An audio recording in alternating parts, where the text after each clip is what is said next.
Hello everyone, welcome back on my YouTube channel. So in our last video we skipped the average speed and average velocity from the cases that we are going to consider. So let's start now. Let's consider the average speed in two cases. जो हमने average speed की थी उसके लिए जो cases बनते हैं उनको हम यहाँ पे अभी क्लियर करवाएंगे आपका। मान लो अगर फर्स्ट केस में अगर if a particle cover distance cover करता है, ये मान लो आपका S1 S2 फिर डॉट डॉट जैसे Sn तक with speed v1 v2 vn with speed क्या हो जाएगी आपकी v1 v2 dash dash vn तक। ठीक है, अब एवरेज स्पीड में रखेंगे इन सबको एवरेज स्पीड। तो हमारा क्या आएगा एवरेज स्पीड निकल के, जो हमारी एवरेज स्पीड में जो टोटल डिस्टेंस होती है वो क्या थी हमारी S1 S2 plus dot dot up to Sn तक। ठीक है भाई, अब अगर टोटल टाइम टेकन है, अगर टाइम को हम कंसीडर करते हैं यहाँ पे t हमारा क्या हो जाएगा S1 by V1 and T2 हमारा हो जाएगा S2 बाई V2।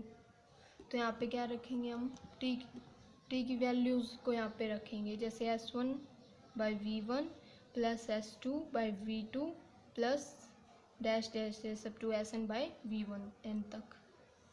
ठीक है, और if we put S1 is equal to S2 is equal to S3 is equal to S1 S2 S3 को अगर हम S मान लो, और it means that the body cover equal distance with unequal speed. ठीक है, और वी एवरेज को हम कैसे निकालेंगे फिर, वी एवरेज अगर हमने S1 S2 और S3 इन सबको S मान लिया तो यहाँ पे क्या हो गया आपका 3S अपॉन, यहाँ पे S मान लिया इन सबको तो S कॉमन आ जाएगा आपका। यहाँ पे क्या बचा 1 upon V1 plus 1 upon V2 plus 1 upon V3। ठीक है,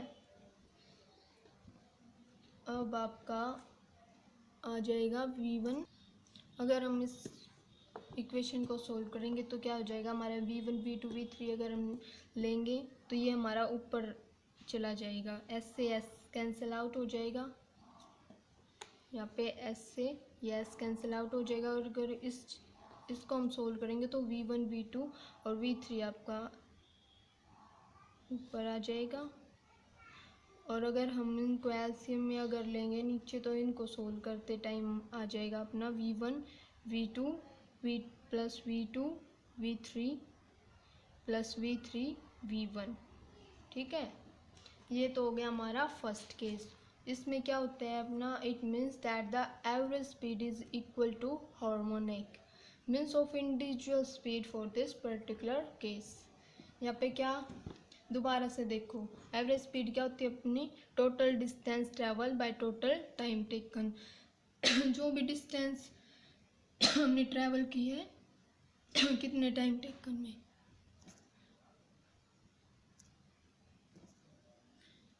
तो यहाँ पे डिस्टेंस को हमने मान लिया S1 S2 Sn तक। और अगर बात करें हम इसकी स्पीड की तो स्पीड को V1 V2 Vn मान लिया हमने।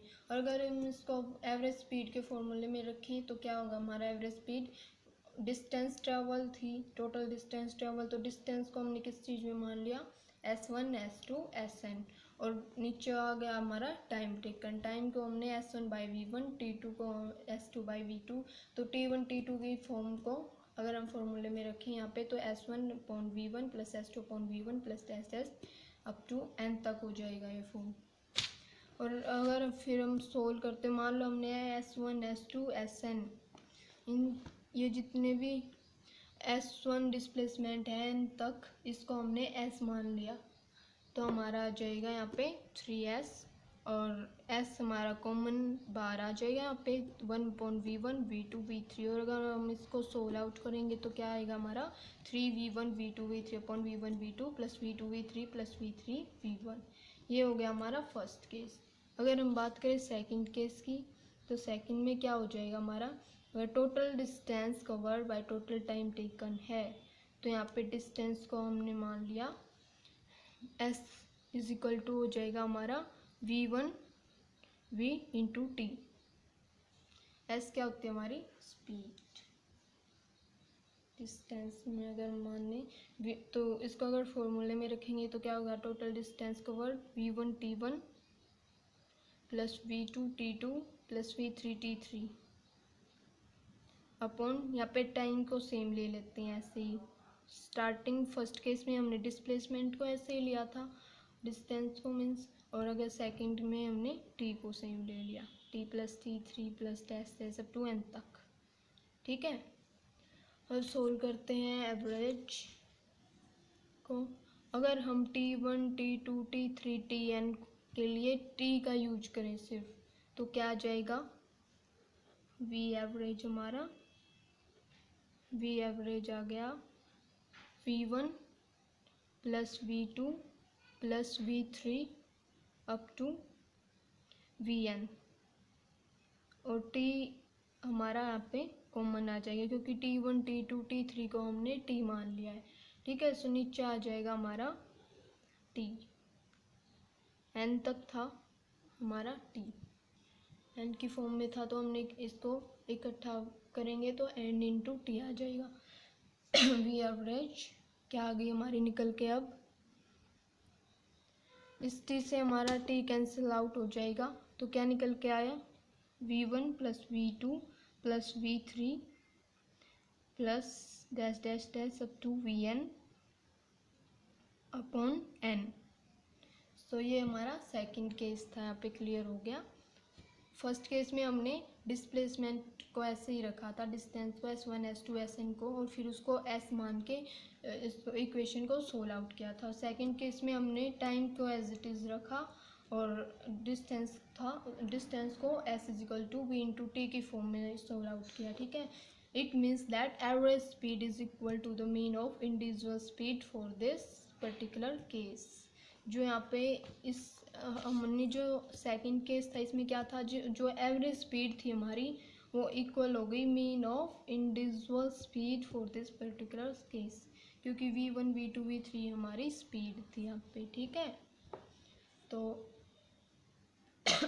अब अगर हम बात करें, ये तो हो गई हमारी एवरेज स्पीड, और अगर बात करें हम अपनी एवरेज वेलोसिटी की तो क्या होती है देखते हैं इसे भी। Let's consider average velocity. Average velocity of a body is defined as the change in position or a displacement divided by the time interval in which that displacement occur. पहले हम इसका फॉर्मूला लिखते हैं। चलो, एवरेज वेलोसिटी, वेलोसिटी क्या होती है, change in displacement with respect to time. ठीक है, suppose your body is moving along the path PR। चलो इसके लिए हम ग्राफ बनाएंगे, तो यहाँ पे पहले मैं एक्सप्लेन कर देती हूँ। At a time t1 suppose the body is at P and its position with respect to origin O is given by the vector x1 and at a time instant t2 then the body is at position x2। कैसे बनाएंगे चलो देखते हैं।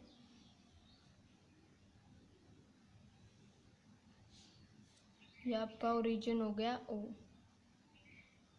और ये आपका point यहाँ पे t1 टाइम कंसीडर, यहाँ पे आपकी पोजीशन हो जाएगी x1। ठीक है, और यहाँ पे आपका टाइम थोड़ा सा आगे निकाल देते हैं हम, यहाँ से आपका हो जाएगा t2 टाइम।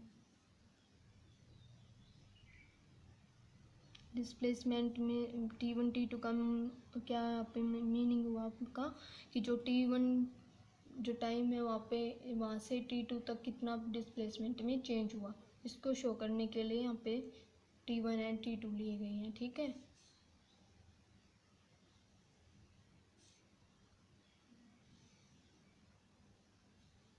ये हमारी x1 पोजीशन है, ये हमारी x2 पोजीशन हो गई। ठीक है, और अगर ये पॉइंट हमने ले लिया T1 टाइम से, या से अगर कोई बॉडी, इस पॉइंट को हमने P ले लिया और इस पॉइंट को R, P से R अगर हम मिलाएं तो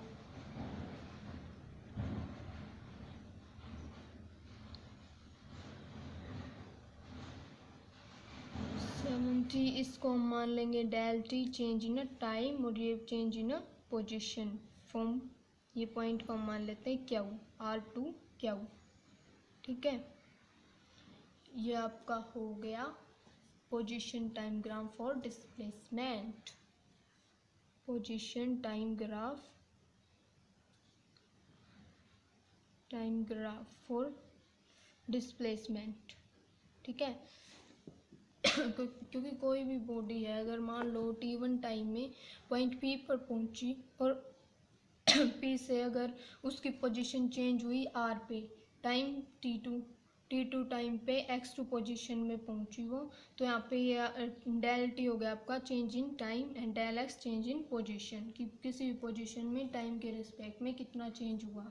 ठीक है, तो डिस्प्लेसमेंट क्या थी हमारी, डिस्प्लेसमेंट का फॉर्मूला क्या लिखा था हमने पीछे, del X change in a position is equal to x2 minus x1। अगर टोटल टाइम टेकन की बात करें तो डिस्प्लेसमेंट के लिए टोटल टाइम हमारा हो गया डेल टी को कैसे लिखेंगे, T2 माइनस T1। तो यहाँ पे अगर एवरेज वेलोसिटी निकाल ले हम, इसकी एवरेज वेलोसिटी क्या आ जाएगी अपनी, del x upon del T, क्योंकि वेलोसिटी का फॉर्मूला क्या है, change in displacement with respect to time. तो डेल एक्स हो गया अपना x2 माइनस x1, और डेल टी की वैल्यू क्या होगी आपकी, T2 माइनस T1। तो स्लोप हो गया P और क्यू लाइन का, P और क्यू लाइन का, ये यहाँ से यहाँ तक कितना चेंज हुआ उस चीज़ को हम देखते हैं। तो ये हमारी होगी एवरेज वेलोसिटी। ठीक है, स्लोप ऑफ P क्यू। तो आपकी एवरेज स्पीड हो गई, एवरेज वेलोसिटी हो गई, I think you understand it. And now we are going to the instantaneous speed and instantaneous velocity. हमने एवरेज स्पीड और एवरेज वेलोसिटी के बारे में पढ़ा अभी तक, और अब बात आती है हमारी इंस्टेंटेनियस स्पीड। तो क्या होती है हमारी इंस्टेंटेनियस स्पीड, अगर हम इसकी बात करें तो इंस्टेंटेनियस स्पीड को हम SI equal to limit of del T denote कर सकते हैं हम इसको कैसे, del T tends to 0 is equal to del S upon del T. इसको हम डेल की फॉर्म में दिखाते हैं इंस्टेंटेनियस स्पीड को, या फिर S instantaneous speed is equal to ds upon dt, change in position distance with respect to time। ये हमारी होगी इंस्टेंटेनियस स्पीड। क्या होती है, speed at an instant is defined as the limit of the average speed as the time interval क्या है, del T, become infinitely small और approaches to 0। इसमें इसका जो साइज होगा वो बिल्कुल 0 हो जाएगा, तो बिल्कुल स्मॉल होगा या फिर 0 तक पहुंच जाएगा। इंस्टेंटेनियस का मीन्स यही होता है। जो हमारी ds ले रखा हमने, या del S upon del T या फिर ds अपॉन डी टी। तो ds क्या हमारे यहाँ पे, ds is the distance cover in time dt, so ds upon dt is the differential coefficient of s with respect to t। ठीक है, इतना समझ में आ गया आपको, क्योंकि हमने एवरेज स्पीड निकाली थी डिस्टेंस अपॉन टाइम।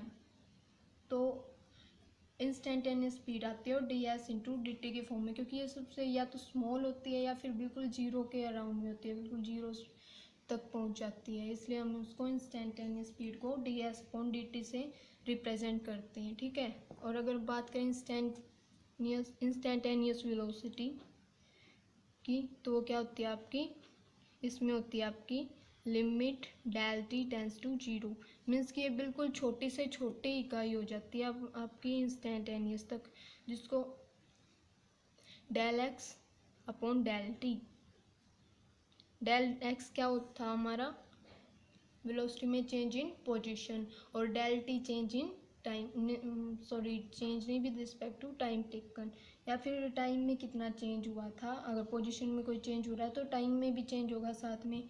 और अगर हम इसको डी एक्स की फॉर्म में लिखें तो क्या आ जाएगा अपना D X upon D T, where D X is displacement for time t is displacement for time dt,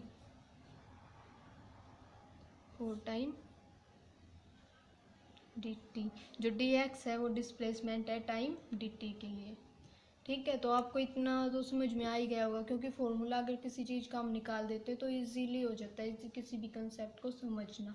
instantaneous speed क्या थी अपनी, displacement upon time with change in displacement upon time, इसको हमने D S upon D T की form में लिख दिया। D S upon D T अपना क्या यहाँ पे डिफरेंशियल कोफिशिएंट है एस का विद रिस्पेक्ट टू टी, ठीक है। और अगर इंस्टेंटेनियस वेलोसिटी की बात करें तो यहाँ पे change in position with respect to time था, तो इसको D X upon D T लिख दिया। और यहाँ पे D X upon D T क्यों लिखा हमने, क्योंकि बिल्कुल स्मॉल या फिर बिल्कुल जीरो तक होती है, क्योंकि किसी इंस्टेंटेनियस टाइम पे हमारी वेलोसिटी ऐसी हो जाती है या तो बिल्कुल कम हो जाती है या फिर जीरो तक पहुँच जाती है, तो उसको मेजर करने के लिए हमें इस फॉर्मूले की ज़रूरत पड़ती है। सो इंस्टेंटेनियस वेलोसिटी एंड स्पीड आपकी हो गई clear. So I think it's enough for today. So thanks for watching my video. Thank you.